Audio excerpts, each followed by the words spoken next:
Hi, friends. I am doing a little something inspired by my dear friend Rebel, Melanie. She's doing this 100-day project, and I've seen her post this a few times. I'm notorious for signing up for challenges like this and then not following through.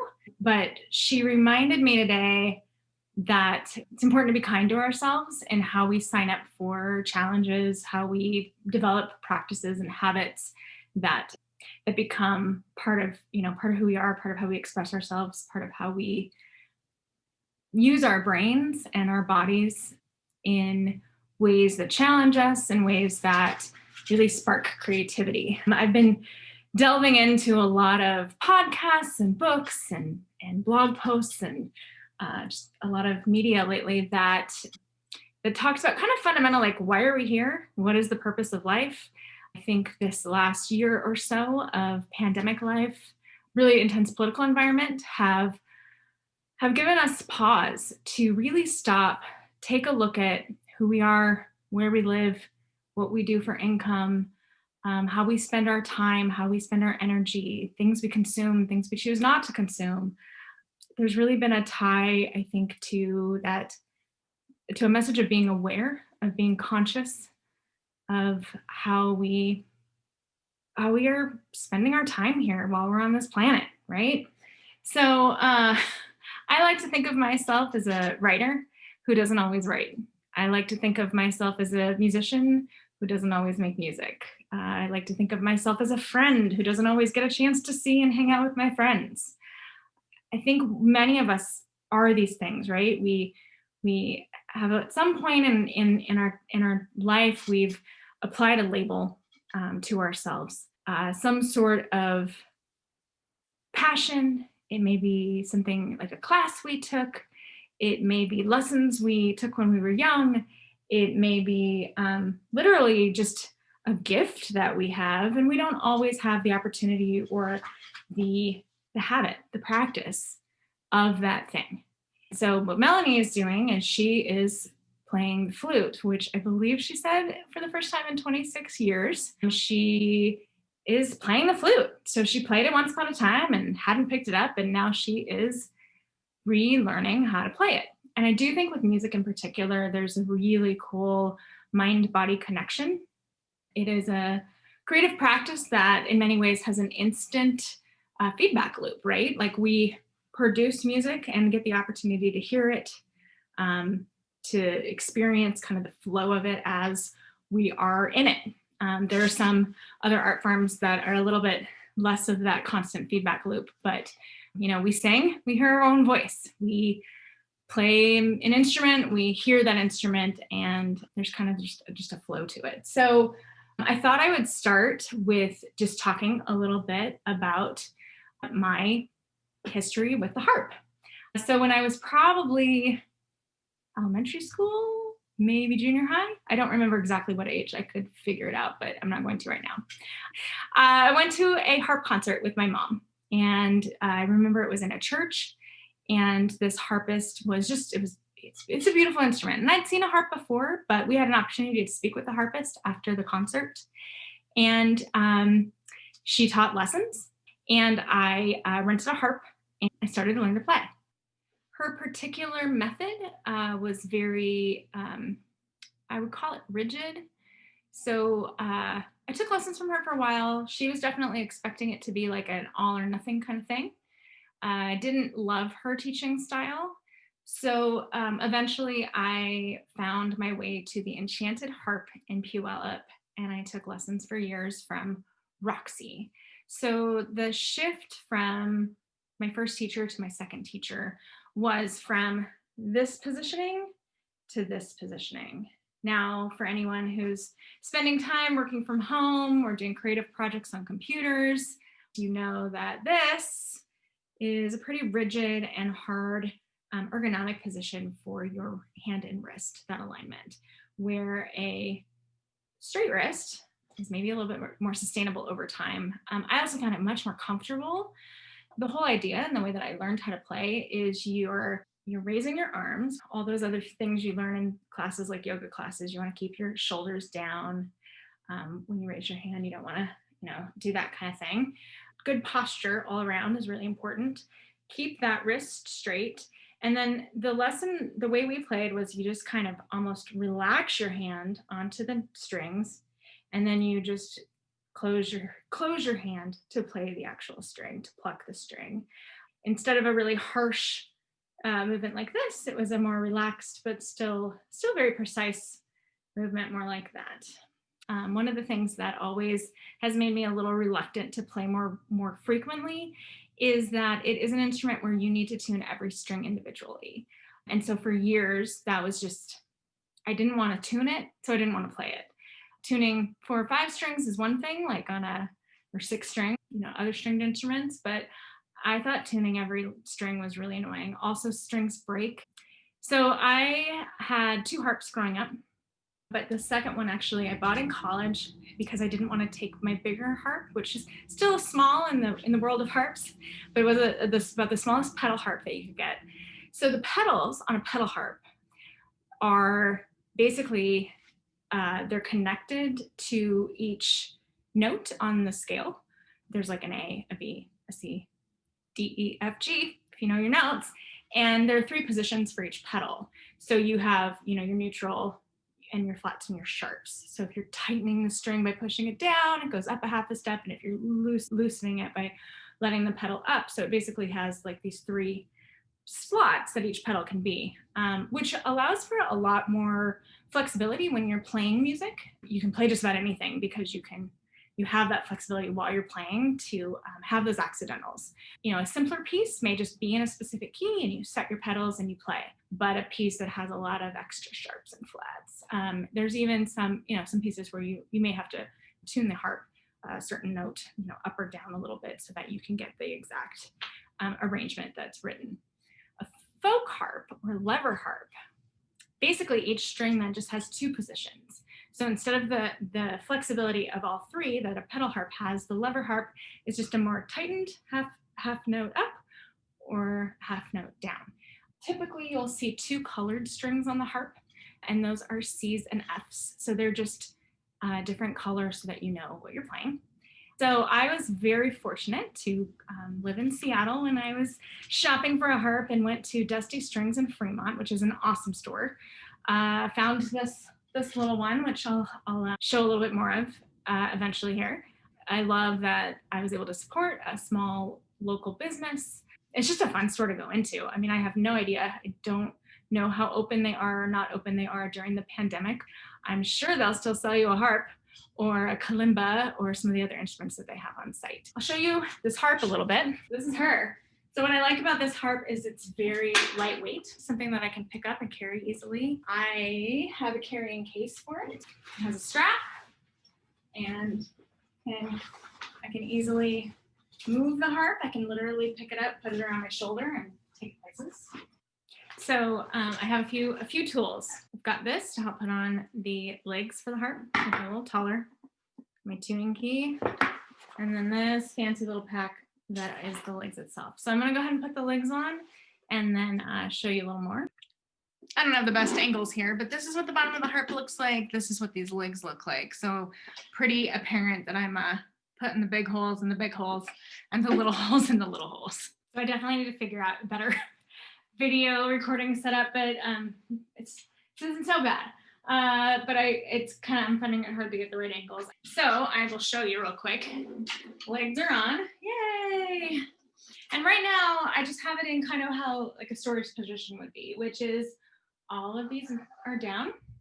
And I haven't tuned it in a while. Now, what I love about this particular harp from Dusty Strings is that it stays in tune better than many harps. I don't know why, knock on wood, but it just does. So, which makes me really, really happy. It's usually not that far off, but to show you kind of the whole process, this is what it's sounding like right now. Definitely some out of tune notes there. So when when all of the levers are down, it is in an E flat major key, basically. So without having to change any of these, if I want it to be major right how it is, I'm just going to go ahead and play those E chords. It's really out of tune.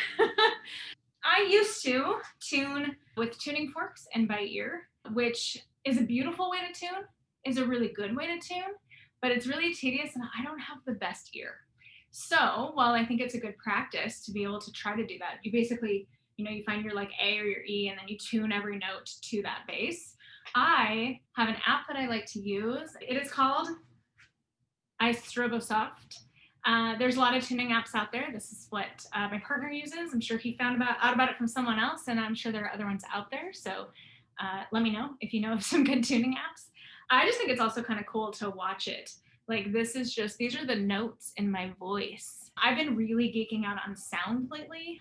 I'm reading 2 books right now. The book is called Tuning the Biofield by Eileen McCusick, kind of about her journey using tuning forks for healing. And then the other book is called Sound Medicine. She kind of comes at it more from an approach of Ayurvedic medicine combined with her Western medicine. She is a doctor. She uses mantra as a way of healing and has written a book about the healing nature of sound, which that is highly motivating as a harpist to want to play this instrument. Of course, harpists are known as people who go into places like hospitals or assisted living facilities, nursing facilities to play music for people. And of course, that is not something that's happening a whole lot right now during the pandemic, but it's something that I've always been curious about. And the more that I learn about the vibrational nature of sound and how truly everything, like physically, like studying physics, everything has different vibrational patterns. And there's some really cool stuff that's happening that scientists are just starting to really dive into related to sound and just the vibrational nature of the world and how it can kind of help balance us out. I just know that music is one of my places that I go to for comfort. And I think the harp is a particularly comforting instrument. My theory in putting out these videos is that some of you are just going to like hearing the harp and you won't care if it's in tune and you won't care if I'm playing it correctly, which of course is my own thing I need to get over. If you just like the sound of the harp and think it's cool that your friend Noelle plays the harp, more power to you. I have a high bar that I kind of have for myself. And part of this exercise and putting this out there is to just say, fuck that. Pardon my language, but that's how I like to speak. So if you're going to watch these, you're going to have the angelic nature of the harp and the demonic F-bombs occasionally coming out of my mouth. So don't hate me for the occasional F-bomb. There's a documentary right now on Netflix. It's like the history of swear words. And we just watched the first episode. Nick Cage does a phenomenal job of hosting it, and it is all about the word fuck, which is my favorite cuss word, and I understand why. It is cathartic to say, and I'm really trying to not censor that word when I feel like saying it. So again, sorry for any friends or family that don't like hearing that word, but hopefully you can just ignore it and say, oh, poor Noelle. She's just cussing up a storm over there. So I'm now going to tune the harp, and I'm not going to force you to listen to that because it is tedious AF.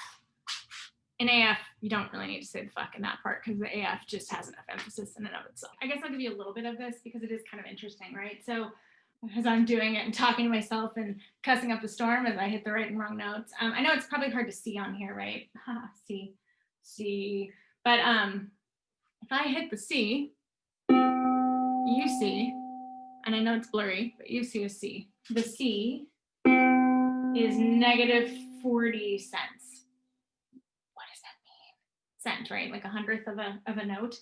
So I am going to tune that up, right? And so I'm just tightening that string. So I'm going to go back to that C, and I'm going to tighten it.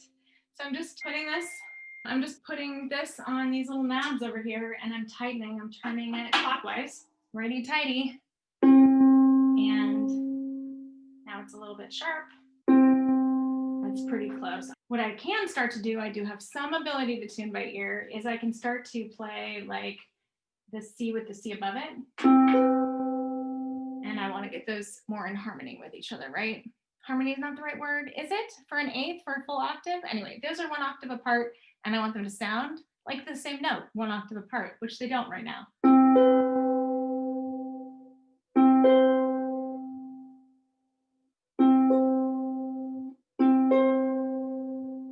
That's pretty close. For fun, because I have my tool, I'm gonna go back up to that top note and I'm gonna hit it and see that it's a little sharp. It's with about 15. I went a little high. I tend to go a little high on the harp because I find it gets flat so easily. But I'm gonna just, there we go. That's now 0.08 cents above. I'm good again with rounding. So now I'm just gonna keep doing that with the full octaves. So I at least did a pass at tuning it.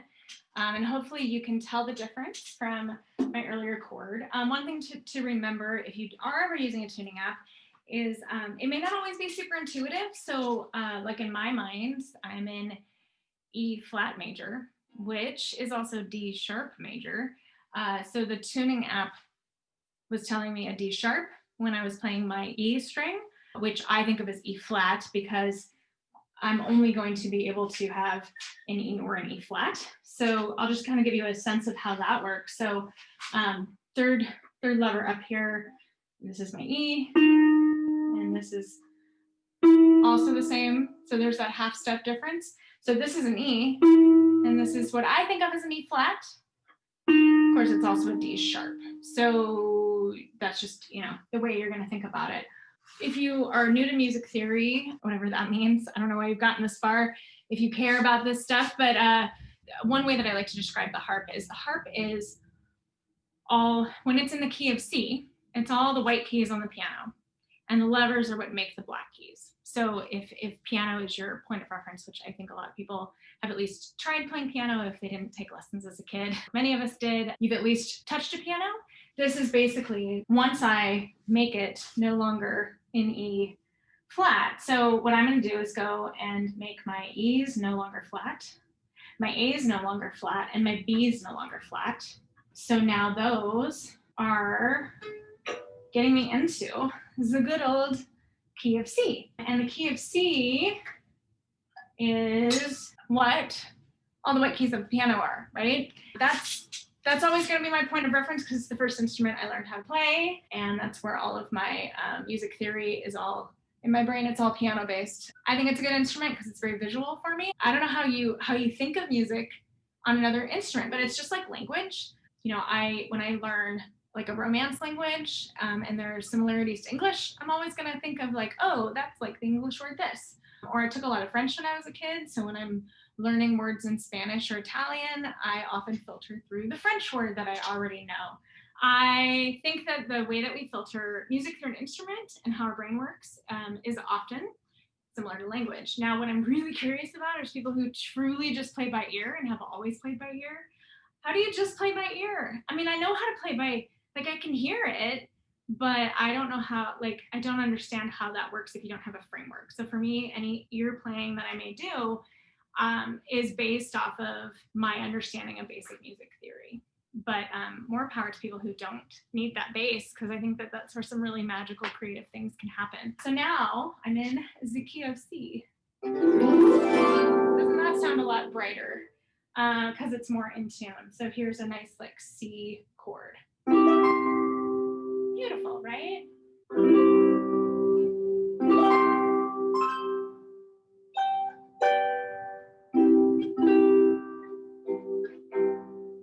Could probably still use some more fine tuning, but that gives you at least a little sense of it. So now, because it's been a while since I've done a video like anything like this, I'm going to play around with editing this and put it on the internet and just see what happens. But I appreciate your time with me. If you have any questions about the harp that you think I could answer, by no means am I a professional, but I do have some experience, some good general bass knowledge. I'm also really good at looking things up on the internet.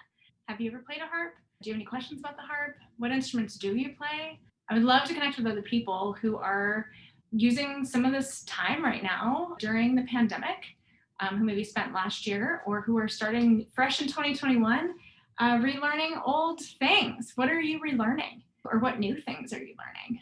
I just listened to a fantastic interview with Naval. His argument kind of against universal basic income is for restructuring our culture so that we offer every few years the opportunity to retrain, to learn new skills. He does not believe that we need to worry about the automation of everything taking away our jobs. But as we get more efficient with computers and technology being able to do a lot of tasks that humans have had to do in the past, as with every other jump in technology, hopefully that provides more opportunity for creativity. What that means, of course, is broad. Creativity is the essence, I think, of who we are as humans. I think we were born to create. I think everyone is a creator. I think it is how we best spend our time on Earth. I think that we are right now plagued with a consumer culture. I like seeing friends do things, create things, and come up with their own content. And I really believe right now that that is the future that we need to have. I hope that if nothing else, me putting myself out there in a thing that I'm not super comfortable doing in a forum like this, I'm going to probably post this video somewhere and then immediately my heart rate's going to go up and I'm going to get sweaty and I'm going to want to delete it and take it down. But the intent of doing things like this is to inspire others too, as well as it's a form of accountability for me. So by putting this out there, I'm hoping that you will hold me accountable. I don't know that I'm going to be able to post something, and most of my videos will be much shorter than this and a little bit more music focused. I don't know that I'll be able to post something 100 days in a row.